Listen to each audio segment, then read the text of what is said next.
One of the most stressful parts of a college application is writing a personal statement, but this process can turn into an enjoyable experience if you can develop an essay that is meaningful to you.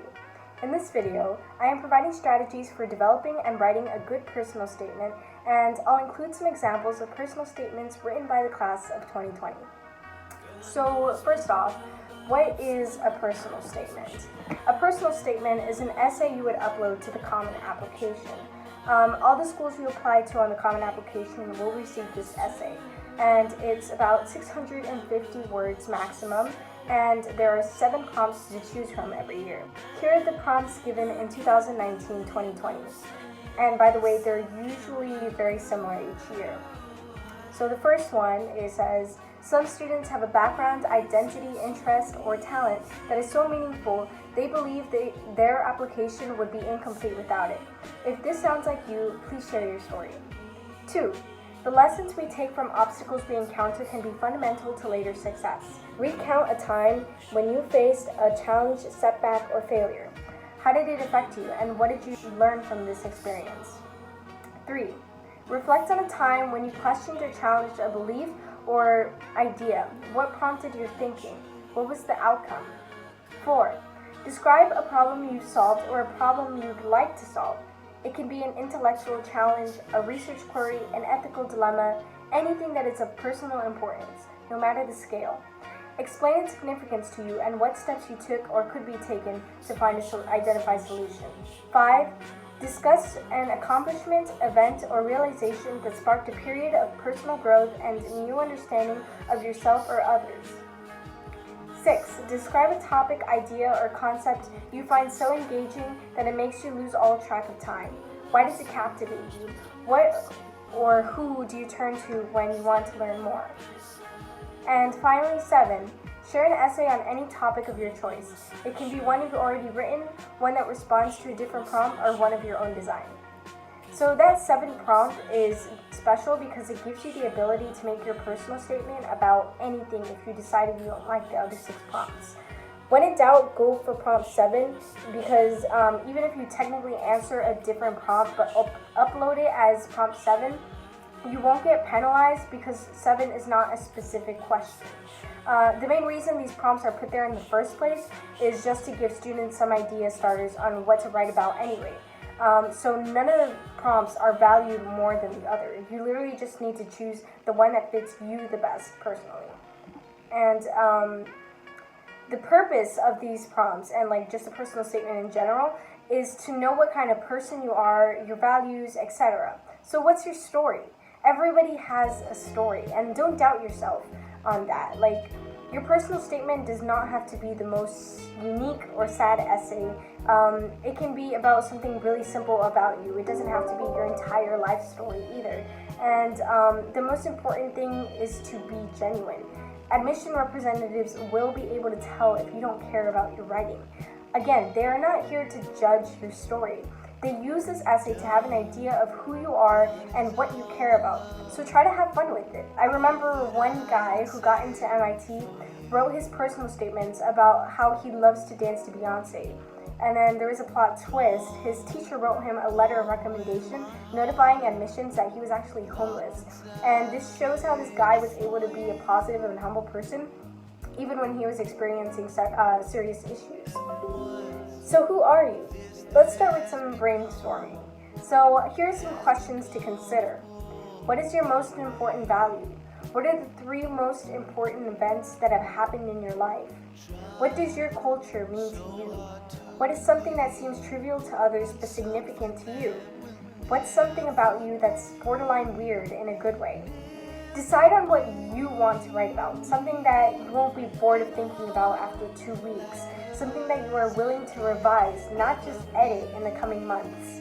Throughout your process of writing a personal statement, you might change the main idea of your personal statement, but just know that that's okay. This is why it's important to start this process early.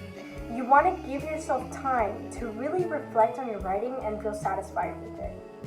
Feel free to ask people you know for permission to read their writing, and many will be happy to share it, and it can give you ideas for things like writing styles, anecdotal ideas, and more. Reading literature is another source that can be greatly beneficial to your writing. This is mostly if you're writing about something related to some identity or experience that other authors may have written about in the past. Now, what I mean by literature is not necessarily like classics you were told to read in class, like Great Gatsby or Kite Runner. What I'm talking about generally leads more towards writing by activists, or at least that's what I used, and I'll talk about that later. So let's look at some examples of some personal statements to give you some ideas to analyze the logic behind the structures of these essays. I'm going to start by reading my own personal statement, which I titled The Colors I Carry. Since I was 5, I've traveled alone every year to Ecuador to see my mother's side of the family. With my grandparents, I learned Spanish with an Ecuadorian rhythm and experienced Ecuadorian culture. During the New Year's, for example, we celebrated a tradition of making papier-mâché figures of old men and igniting them as a way to quemar el año viejo. I valued being part of these traditions because it was the only time I got exposed to these customs and was able to feel truly Ecuadorian. I sometimes felt out of place, my cousins pointing out when I used improper Spanish and how I was not used to walking miles from one shop to another in town. Still, these visits are irreplaceable because they gave me an outlet to experience Ecuadorian culture and history.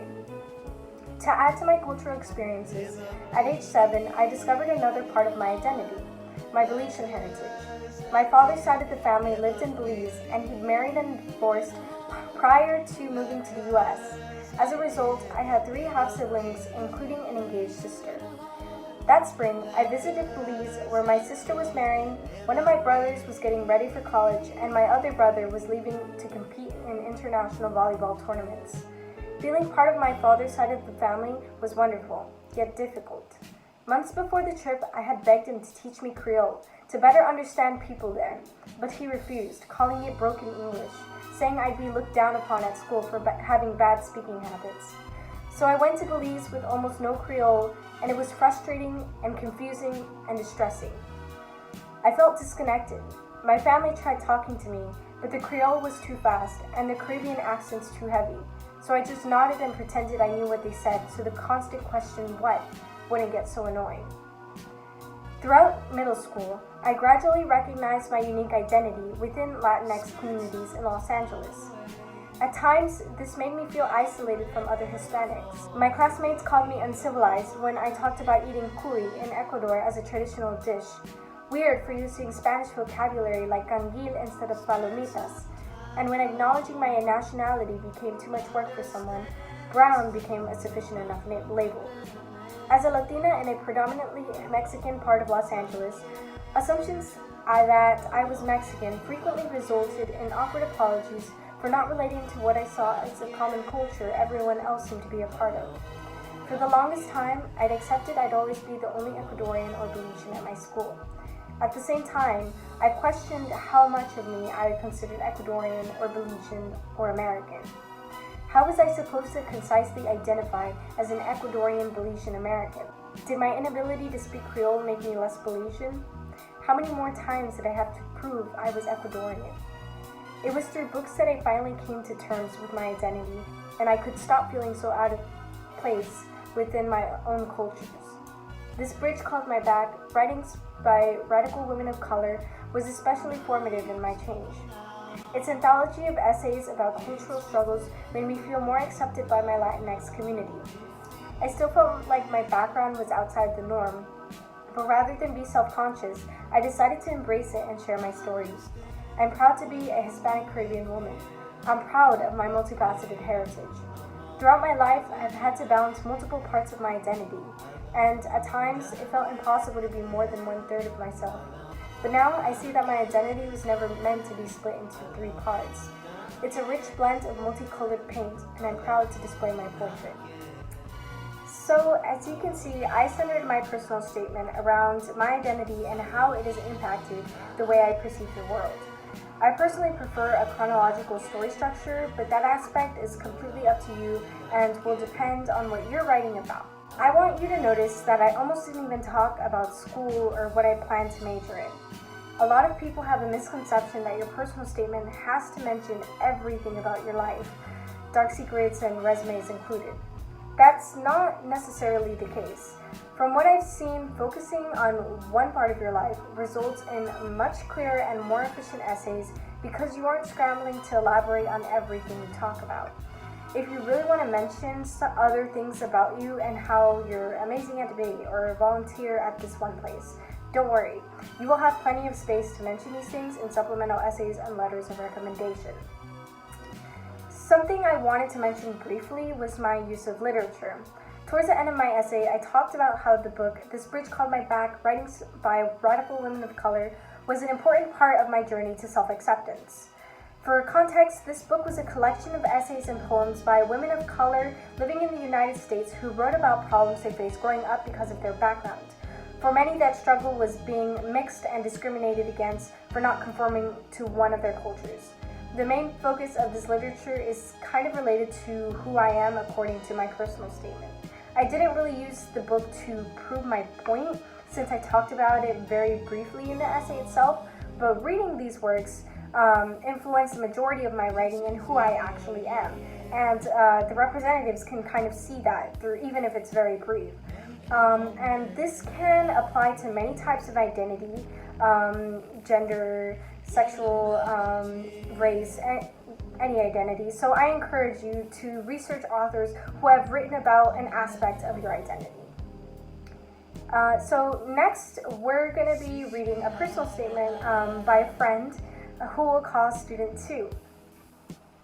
At 12 years old, I was learning how to operate hydraulic lifts, weld metal, repair engines, and change brakes. I spent my weekends and holidays at my father's auto mechanic shop, and I was becoming skillful at mechanics as I frequently replaced engines, shipped parts, or towed cars. My other favorite memories in the shop are from my interactions with a diverse clientele, many of whom were hardworking and kind-hearted Mexican men. Their riveting stories exposed me to different paths of life. They helped me realize the advantages of my age and the potential to grow beyond the walls of the mechanic shop.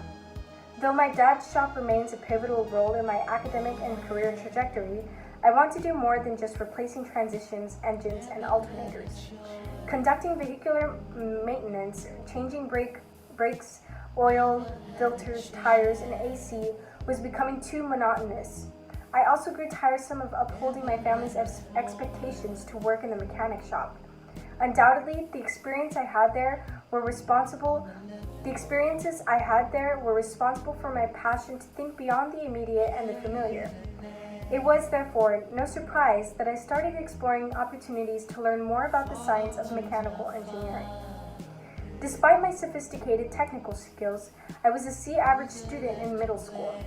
I had to improve to follow my dream. I was motivated to push myself academically during my freshman year, eventually earning all A's. Additionally, I took control of my education and sought out resources such as the Emily K. Center and SES Noonan Scholars, and pursued online courses such as Civil and Aerospace Engineering through the North Carolina School of Science and Math. These courses not only sparked my interest in engineering, but also made me realize that I needed to be advanced at math. However, my math track only got as far as pre-calculus by senior year, and I needed to take advanced calculus and physics to be competitive for engineering. It was then that I decided to teach myself pre-calculus and calculus during junior year to matriculate into advanced calculus. Through this difficult process, I found myself deeply invested in acquiring knowledge versus just attempting to receive a good grade. Moreover, I wanted to participate in extracurriculars, but I couldn't because transportation was an issue.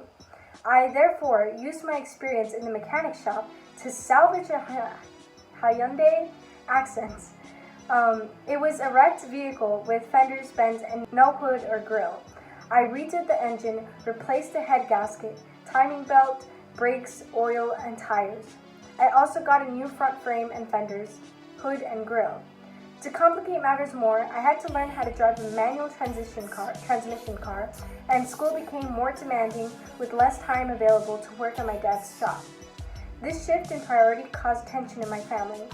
My parents, who did not attend college, devalued the time I was dedicating towards my academics, and I had to frequently justify my college plans. It is because of the time that I spent at my dad's mechanic shop that I want to pursue mechanical engineering in college. And given that this niche is very broad in its application, I would be well positioned to explore other areas in engineering based on my potential courses and research internship. More specifically though, I want to learn about heat transfer, machine functions, circuitry, and how math and physics apply to mechanical engineering. I want to learn more about how calculus helps in design. I also look forward to building relationships with others, learning from diverse viewpoints, just as I did with people at the mechanic shop. Indeed, my drive towards my dreams started with the ups and downs in the mechanic shop. Being there made me want to solve problems. But rather than solving problems of engine noises or car failures, I want to solve bigger challenges with more innovative technologies. This essay was able to connect the student's home life with their school life. Notice how it doesn't just jump into bragging about his school-related accomplishments. The essay starts with him describing the work he does for his family and showed how that affected his mindset in school. Even then, we see interaction between these two environments when we read about his parents' reaction to him spending a lot of time studying. Something I really liked about this essay was how specific the details were when student 2 was talking about the mechanic shop. Now, I don't know anything about auto repair, but the vivid descriptions of the work he did both in the shop and in his car illustrated how genuine this essay was. It showed me that his dad's mechanic shop was not just a place he went to for half an hour in the weekends. I can tell by his writing that he was probably there working almost every day, though that was never explicitly said. There isn't a right or wrong answer to writing personal statements, but there still are things you should be aware of and potentially avoid. Some advice I have heard from college admission officers, including representatives from schools like MIT, was that there are some essay topics admission officers prefer not to read about anymore if possible. The most common 3 I heard were winning a sports game, death of a family member, and personal issues that have not yet been resolved. It may be tempting to show your personal statement to everyone and ask for feedback, but remember that this is your story. If someone is giving you suggestions on your essay that you might not agree with, don't be afraid to say no. As the saying goes, too many cooks in the kitchen spoil the broth. All in all, you just want to be sure you're writing about something you truly care about, and that shows how you have grown as a person and or who you are. Good luck and love and support.